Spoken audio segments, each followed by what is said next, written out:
میں اور میرے گھر والے ہمارے گھر میں ہی رہتے تھے۔ وقت کے ساتھ سب لوگ سنبھل گئے تھے، لیکن میں ابھی بھی اسی ٹراما میں تھا۔ اکثر اوقات بیٹھے بیٹھے کہیں کھو جاتا تھا۔ وہ 5 ماہ میرے ذہن سے چپک کے رہ گئے تھے۔ میں اب 5 وقت کی نماز ادا کرتا، گھنٹوں مسجد میں بیٹھا رہتا، لوگوں کی بھیڑ میں بھی سنجیدہ اور خاموش رہتا۔ اسلام آباد کے ہر چکر میں گھنٹوں آیت کی قبر پہ بیٹھا رہتا، خاموش، تنہا، لیکن کہیں سکون نہیں تھا، بے چینی تھی، ایک چبھن اور کسک تھی جو میرا سکھ چین چھینے ہوئے تھی۔ ابھی بھی آفس میں آیت کی تصویر دیکھتے ہوئے میں اپنے خیالوں میں گم تھا جب استقبالیہ ڈیسک سے فون آیا۔ سر، آپ سے کوئی مس نیلم ملنے آئی ہے۔ نیلم؟ میں نے زیر لب دہرایا۔ میری خبر تو سارے شہر کو تھی، اس لیے اس کا یہاں مجھ سے ملنے آنا اچنبے کی بات نہیں تھی۔ اوکے، انہیں بھیجے اندر۔ میں نے اجازت دی اور ریسیور واپس رکھا۔ دروازے پر ہلکی سی دستک ہوئی۔ کم ان۔ میرے اجازت دینے پر دروازہ کھلا۔ نیلم ہمیشہ کی طرح دوستانہ انداز میں مسکراتی ہوئی آفس میں داخل ہوئی۔ سیٹھ صاحب، آپ کو ہم جیسے غریب دوست یاد ہیں یا بھول گئے؟ میں کتنے عرصے بعد مسکرایا تھا۔ میں یوں ہی مسکراتا ہوا نشست چھوڑتا اٹھ کھڑا ہوا۔ تمہیں لگتا ہے میں بھول سکتا ہوں؟ وہ یوں ہی مسکراتی ہوئی نفی میں سر ہلاتی آگے بڑھی، پھر میرے کہنے پہ سامنے نشست پہ براجمان ہو گئی۔ کیسے ہو؟ کہاں گم ہو؟ کوئی خیر خبر نہیں۔ تمہارے سامنے ہوں، کہیں گم نہیں ہوں، بس ذمہ داری بہت بڑھ گئی ہے اور اتنا بڑا کاروبار اکیلے سنبھال رہا ہوں، اس لیے اپنا ہوش بھی نہیں ہے۔ میں زخمی سی مسکراہٹ سجائے اسے بتا رہا تھا۔ وہ بغور میری طرف دیکھ رہی تھی، اس کی حیرت بجا تھی۔ میرا حلیہ ہی ایسا مجنوں والا تھا۔ شیو بڑی ہوئی تھی، چہرہ اور آنکھیں اداس تھیں، بال بھی لمبے سے تھے۔ میں خود کا دھیان رکھتا ہی نہیں تھا۔ رات گئے تک جاگنا، سگریٹ پینا، چھت پر لیٹ کر آسمان کو دیکھتے رہنا، یہ سب میری روٹین تھی۔ بہت بدل گئے ہو ہادی۔ سب کچھ جو بدل گیا ہے، میں نے گہری سانس لی اور زخمی لہجے میں کہتے ہوئے نشست سے پشت ٹکائی۔ میں دھیرے دھیرے کرسی کو گھما رہا تھا۔ وہ دکھ بھری نظروں سے مجھے دیکھ رہی تھی۔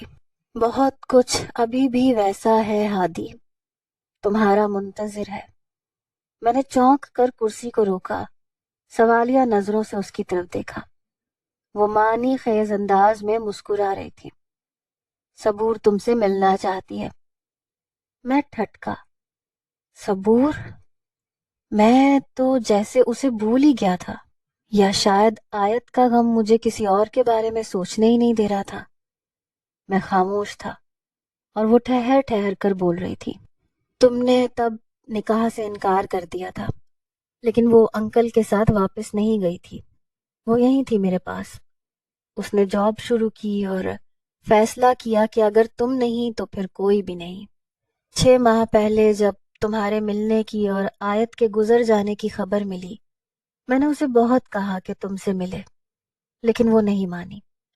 اب میں نے اسے راضی کیا ہے۔ تم دونوں کو ایک دوسرے سے ملنا چاہیے، بات کرنی چاہیے۔ میں گہری سوچ میں تھا اور وہ پتہ نہیں کیا کیا کہہ رہی تھی۔ یہ کیفے کا خاموش کونا تھا اور وہ میرے سامنے بیٹھی حیرت اور دکھ کے ملے جلے تاثرات لیے مجھے دیکھ رہی تھی، لیکن میں خالی خالی نگاہوں سے کھڑکی کے پار بھاگتی دوڑتی گاڑیوں کو دیکھ رہا تھا۔ کتنے ہی لمحے اس خاموشی میں کٹ گئے جب اس نے بھیگے اور افسردہ لہجے میں بات شروع کی۔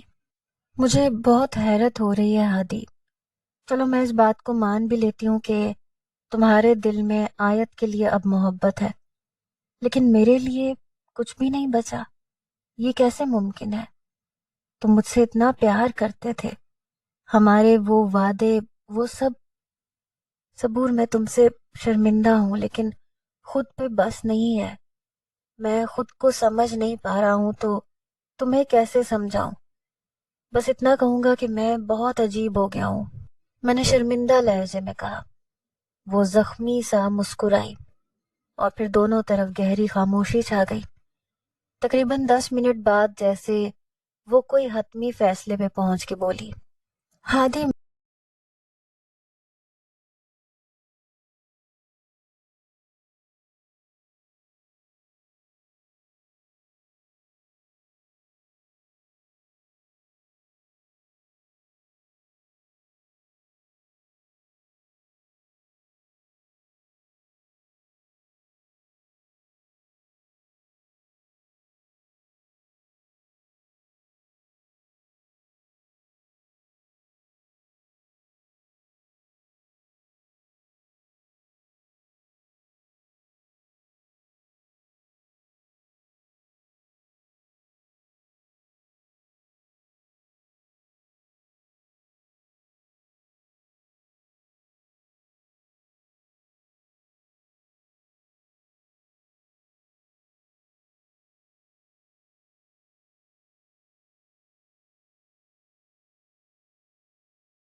آخر کار صبور سے شادی کا فیصلہ کر لیا۔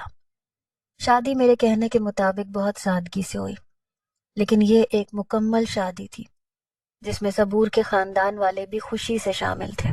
میرے گھر والے بھی بہت خوش تھے۔ صبور نے اپنے وعدے کا پاس رکھا تھا۔ وہ مجھ سے بہت محبت کرتی تھی، میری ہر چیز کا خیال رکھتی تھی، لیکن میں بے چین تھا، ہر چیز سے دل اچاٹ تھا۔ میں اس کے ساتھ رشتے کو بہت اچھے سے نبھا رہا تھا۔ ہمارے پاس سب کچھ تھا سوائے میرے سکون کے۔ میں نے داڑھی رکھ لی، سکون کی تلاش میں تبلیغی جماعتوں میں شامل ہو گیا۔ یہی ایک جگہ تھی جہاں مجھے سکون ملتا تھا۔ 2 سالوں میں ہی کاروبار پھر سے چمکنے لگا۔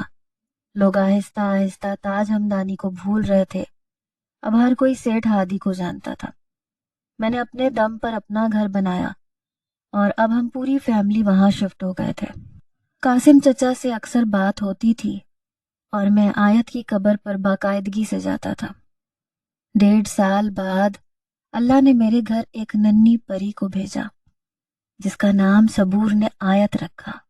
میں نے صبور کو اپنے اور آیت کے ان 5 ماہ کی ساری کہانی سنائی تھی، اس لیے وہ بھی میری اس محبت کو عقیدت کی نگاہ سے دیکھتی تھی۔ آیت کے آ جانے کے بعد جیسے میری بے چینی قدرے کم ہوئی۔ میں اب مسکرانے لگا تھا اور صبور اب قدرے مطمئن تھی۔ آج بھی میری آفس کی میز پر آیت کی تصویر تھی۔ میں اب بھی اوپر چھت پر جا کر تاروں کو تکتے ہوئے اسے یاد کرتا تھا۔ صبور سب جانتی تھی، لیکن اس نے کبھی مجھ سے شکایت نہیں کی۔ شاید وہ سمجھ گئی تھی کہ وہ اب کبھی میرے دل میں اپنی پرانی محبت کو واپس نہیں لا سکتی، کیونکہ اب وہاں صرف آیت رہتی تھی۔ 4 سال بعد اب میرا کاروبار بہت وسیع ہو گیا تھا۔ صبور میرے دوسرے بچے کی ماں بننے والی تھی۔ میرے تبلیغی جماعت کے تمام دوستوں نے عمرہ کرنے کا پروگرام بنایا۔ میں اس سے پہلے ایک حج اور عمرہ کر چکا تھا، لیکن اب یوں جماعت کے ساتھ جانا میری خوش نصیبی تھی۔ ہم لوگ اس دن مکہ میں تھے۔ رات گئے، عبادت کے بعد میرے دوست سو گئے، لیکن میں جاگ رہا تھا۔ کمرے میں دم گھٹنے لگا تو میں باہر آ گیا۔ پھر دل میں نہ جانے کیا خیال آیا، چلتے چلتے خانہ کعبہ آ گیا۔ گو کہ ہمارا ہوٹل بہت قریب تھا، اس لیے میں چلتا ہوا یہاں آ گیا۔ رات کے 3 بج رہے تھے۔ یہاں خاموشی تھی، سکون تھا، بہت کم لوگ تھے۔ ایک عورت اور 3 آدمی طواف کر رہے تھے، جبکہ ایک لڑکی خانہ کعبہ کی چادر تھامے اس پہ سر ٹکائے کھڑی تھی۔ اس کو دیکھ کے مجھے بھی لگا کہ خانہ کعبہ کو قریب سے دیکھنے اور چادر کو تھامنے کا یہ اچھا موقع ہے۔ یہی سوچتے میں بھی وہیں لڑکی سے کچھ فاصلے پر چادر تھام کر کھڑا ہو گیا۔ مانگنے کو کچھ تھا ہی نہیں، بس ویسے ہی کھڑا تھا، خالی الذہن اور خاموش، کہ اچانک فون جیب میں وائبریٹ کرنے لگا۔ میں نے فون اٹھایا اور کان سے لگایا. دوسری طرف صبور تھی. ہادی دیکھے نا، آیت بہت تنگ کر رہی ہے، آپ سے بات کرنے کی ضد کر رہی ہے. کرواؤ میری بات، میں نے دھیمے سے مسکراتے ہوئے کہا. صبور نے اسے فون دیا. ہیلو بابا. آیت بیٹا بہت غلط بات ہے. میرا اونچے بولنے پر مجھ سے کچھ فاصلے پر کھڑی لڑکی نے چونک کے سر اوپر اٹھایا اور اس پر نگاہ پڑتے ہی جیسے میں بولنا بھول گیا. سیاہ حجاب میں لپٹا وہ چہرہ میں کروڑوں میں بھی پہچان سکتا تھا. آیت ہوا میں گھلتی سرگوشی تھی. وہ ساکن کھڑی تھی. لمحے جیسے تھم گئے. مجھے ایسے لگ رہا تھا میرے دل کی دھڑکن پوری رفتار سے دھڑک رہی ہے.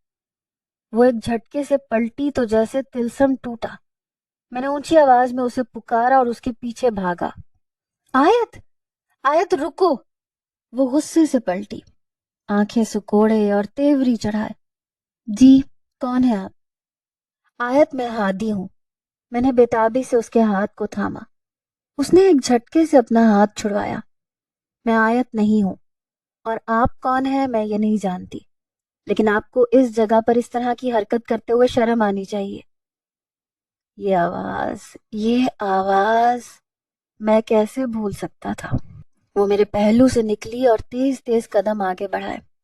میں بھاگ کے پھر اس کے سامنے جا کھڑا ہوا.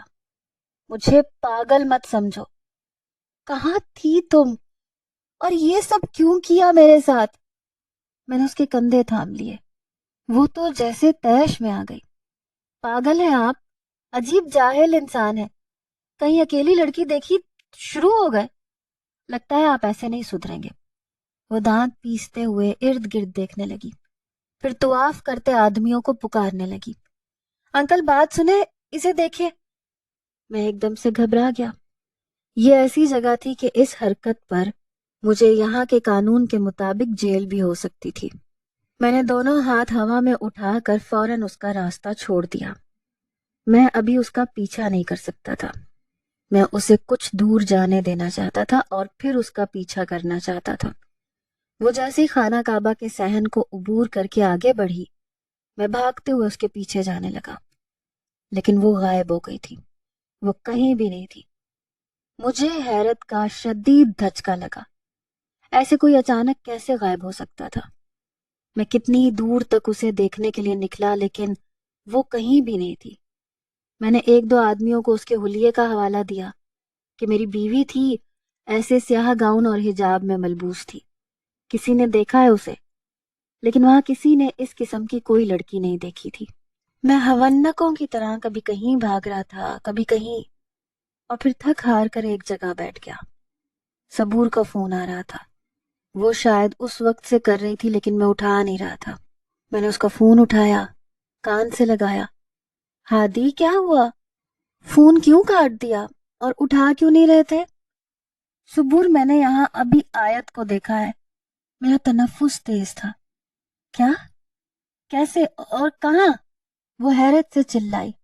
میں نے اسے پوری بات بتائی تو اس نے گہری سانس لی. ہادی یہ حقیقت نہیں ہوگی، فقط آپ کا خیال ہوگا.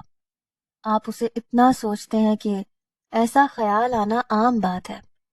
یا یہ ہو سکتا ہے کوئی ایسی ہو جس کی صورت آیت سے ملتی ہو. نہیں، وہ آیت تھی، 100% یقین ہے مجھے. ہادی آپ کو ہوٹل جا کر سو جانا چاہیے. اچھا اگر شکل ملتی تھی تو آواز؟ صبور اس کی آواز بھی آیت جیسی تھی. وہ آیت تھی. آیت زندہ ہے. ہادی آپ ہر مہینے اس کی قبر پہ جاتے ہیں. ایسے پاگل پن کی باتیں مت کریں.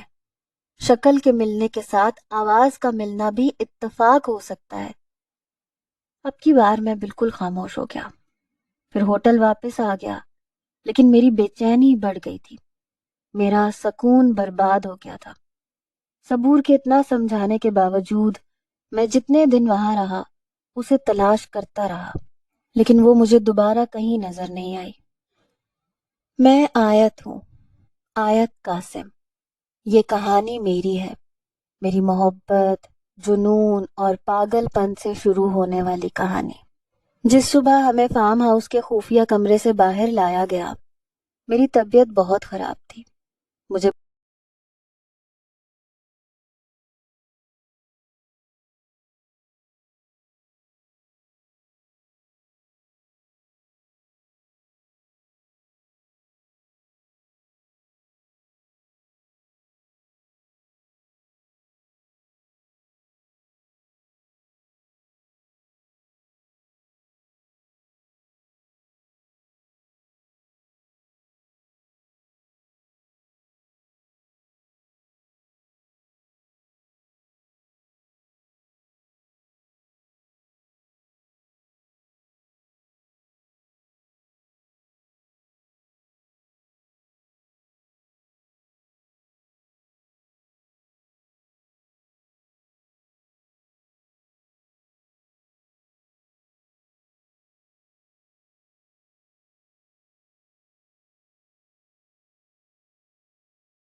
آیت رکھا تو میں خوشی سے گھنٹوں روتی رہی۔ اللہ کا شکر تھا اس کے دل سے میری نفرت ختم ہو گئی تھی۔ میرے لیے یہی بہت تھا۔ متین نے بتایا تھا کہ وہ عمرہ کرنے جا رہا ہے۔ دل نے خواہش کی کہ 4 سال بعد بس دور سے ہی صحیح اس کا دیدار کر لو۔ میرے اسلامک گروپ کے کچھ ممبرز میرے ساتھ جانے کے لیے تیار ہو گئے اور میں عمرہ کرنے آ گئی۔